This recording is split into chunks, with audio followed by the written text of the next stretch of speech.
Welcome to the Chasing Spirituality podcast. I'm your host, Megan, and I'm so excited that you're joining me today.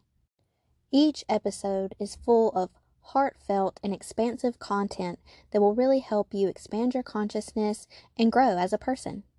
I created this podcast because I wanted to share my own personal experiences on my spiritual journey, but I also wanted to meet others and have them share what they've been through and how they've gotten to where they are today.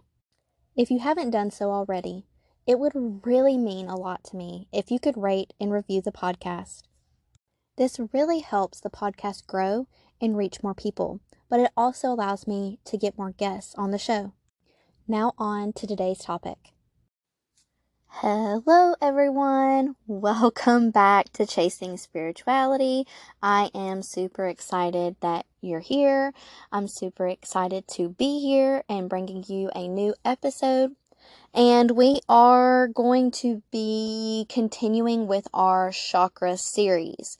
So if you haven't listened to the first episode in this series, I recommend that you go back and listen to that one. It just kind of does a basic overview of what the chakra system is, and yeah, that's pretty much a good way of explaining it. And so in this episode, we're going to be talking about the first chakra, which is called the root chakra. It is also known as the Muladhara chakra, and it is also referred to as the tribal chakra. So I am super excited to be talking about this. I actually started this series because one of my clients recommended that I do episodes on this because she was interested in learning more about chakras and how she can incorporate that work into her own healing. And so I thought, you know what, that's a really great idea because I've talked about the chakras several times in many different episodes, and I still have not done a series on them. So, so that's kind of what brought me to creating this series. So I'm going to try to keep it fun. I'm going to try to keep it brief. I'm going to try to do it as digestible as possible. I don't want to get super technical and super wordy with everything because I know that sometimes when that happens, everyone's eyes start to glaze over and it becomes really hard to focus and pay attention and actually retain what I'm speaking about. So I'm going to do my best to try to keep this simple, but also give some guidance and give some really good information and tips at the same time. So make sure you go back and find out what the chakras are before you listen to this episode. Otherwise, you might be super lost. So that was like a few episodes back, maybe like 3 or 4 episodes back. I'm not entirely sure. But anyways, so moving on to talking about the root chakra. So the root chakra, like I said, it's the first chakra out of the main 7 chakras.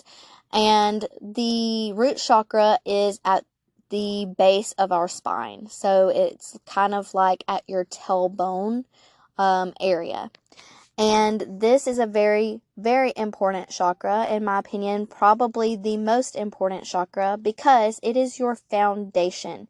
Since it's the first chakra, if it is out of balance, if it is not in alignment, if it's blocked or it's overworking or whatever, then it's going to potentially, more than likely, throw off your entire energy system. It's going to throw off all of your other chakra centers. And so when I talk to clients about this, I like to kind of bring it into perspective by using a house. So if you think about a house and say that the foundation of that house is missing or it's messed up, or there's something wrong with it, then it would cause so many other things within the house to start to break, to start to crumble, to start to fall apart and mess up. And that's how I like to think of the root chakra. The root chakra is the first chakra. So if it's not working properly, then the rest of your chakras are not working properly. So a lot of people like, the third eye chakra, for example, is one that is super popular. Everybody wants to work on it. Everybody wants to get their third eye blasted open. And I like to tell people, that's great. I totally understand that. I love the third eye personally.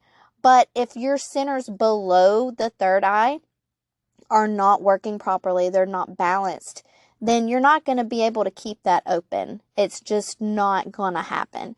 So it's very good to start at the bottom and work our way up, because it leads us to a healthier mind, body, spirit. It leads us to being completely balanced and in alignment with our best self, which is the overall goal, right?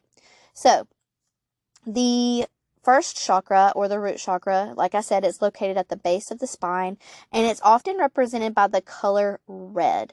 So if you look at a picture of the chakra systems, this one's going to be the one that's at the base of your spine, close to your tailbone, and it's represented by the color red. The mantra for this particular chakra, because there is a mantra associated with every single chakra, this one is Lam. So if you are a mantra person, you like to meditate and use mantras and that sort of thing, that would be a good thing for you to chant. And the main thing about this chakra is it's tied to our childhood, because it is actually the first chakra that is developed when we're born. And then sometimes it actually isn't ever fully developed. So if we've experienced a lot of trauma in childhood, if we couldn't really become very safe and stable and grounded, then there's a very high chance that you never actually were able to fully develop your chakra. And I talk about this in my inner child episode. So if you want to know a little bit more about how this chakra works with inner child work and connecting to childhood trauma, I really, really, really recommend that episode, because I tie the two together in a really, really great way to bring perspective to that. I'm not going to try to touch on that too much in this episode, because I do want this to kind of just be a really basic overview of everything involving this chakra. So if you're wanting more on that particular piece, make sure you go back and listen to that episode. But it is linked to our childhood, and the primary feelings of this chakra is feeling security, feeling like you are safe and that you're supported and you're connected to the tribe. Okay, and that's another reason why it's called the tribal chakra. So a lot of people who have a balanced Muladhara chakra, they will feel safe. They will feel safe in their own skin, safe in their own home, safe in their own environment, safe with their finances. They're going to be very, very grounded. They're going to have a very stable energy. Some of the balanced things that you may feel would be security, humility, grounded, being very stable, having energy, having a healthy diet, a healthy weight, healthy exercise, just all the basic needs. If you really think about the basic needs, that's what the root chakra can be associated with. If you're unbalanced, you're definitely going to feel insecure. You're going to feel very afraid. You're going to have a lot of anxiety, maybe even low self-esteem. You might even have some diet issues or constipation. You might have some issues with your legs or your feet, or you may have physical issues with your genitalia area. All of these are manifestations of an unbalanced chakra, unbalanced root chakra especially. So really think about some of the first things that a baby needs when being born, okay? So security, safety, connection. Those are the types of things that the root chakra really controls. And like I said, if you did have issues in your childhood, then it's very natural for you to feel unbalanced and for you to feel like you have to chase after these things. One of the things that I like to point out that I notice when someone has an unbalanced root chakra, other than the really obvious stuff like being afraid and being anxious, is they also are very controlling. If you have a hard time of letting go of control, whether that's control of someone else, control in a relationship, control of your finances, control of your home, like having to have it look a certain way, having to keep it clean, anything like that where you have to control something, that is a sign of an unbalanced root chakra. Because if you're trying to control your environment, you're trying to control everyone around you, you're trying to control everything, that is a indicator that you do not feel safe, that you do not trust, and that you cannot just let things go and surrender and just be. So control is a really, really big one that I see that comes up with an unbalanced root chakra that many people overlook, or they just don't really realize that that is what it's connected to. So there's many ways that you can work on this chakra. There's many things that you can do to help balance this chakra. And so I want to talk a little bit about those. One of the first things, like I said, is using the mantra LAM. You can chant that, but also using affirmations that will help you feel safe. So you could say, I am safe, I am home, I am grounded, I am courageous, I am centered, all kinds of different things that you can say or do to really help you balance that root chakra. Another thing that will help you with all of the chakras, but specifically with the root chakra, is different yoga poses. So there's different yoga poses that work for all the different chakras. The one that I like to use the most that helps with the root chakra is the tree pose. But there's plenty of others, and if yoga is not your thing, then don't worry about it, because there's many different ways that you can help balance this chakra. So focusing on the color red, wearing more red, incorporating more red into your life, doing a meditation where you bring you invite the color red into your life, you visualize it. I personally like to visualize it in that specific center. I like to visualize a soft red glowing light that is spinning slowly in the base of my spine area. And as I breathe, I envision that swirling, getting more and more smooth, and that light becoming more and more just expanding and growing until it fills my entire body. And that's usually my preference to balancing all of my chakras. However, that is the one that I tend to focus on the most, especially with the root. You can eat certain foods.